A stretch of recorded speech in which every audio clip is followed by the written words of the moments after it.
এখানে ফোড়নের জন্য আমি দিয়ে দিচ্ছি সরষের তেল, জিরে, সামান্য 5 ফোড়ন দিচ্ছি, একটা তেজপাতা, একটা শুকনো লঙ্কা, কাঁচা লঙ্কাগুলো দিয়ে দিচ্ছি, কাশ্মীরি গুঁড়ো লঙ্কা দিচ্ছি।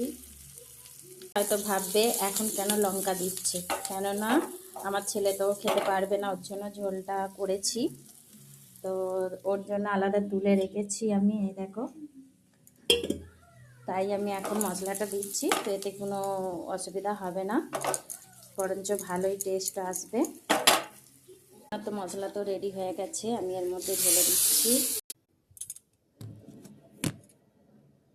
গরম মশলা। ধনেপাতাটা দিয়েছি যাতে টেস্টটা একটু ভালো আসে, তো গরম মশলাও দিয়ে দিলাম, দিয়ে নাড়াচাড়া করে নেব। একটু ফুটলেই আমাদের রেডি হয়ে যাবে।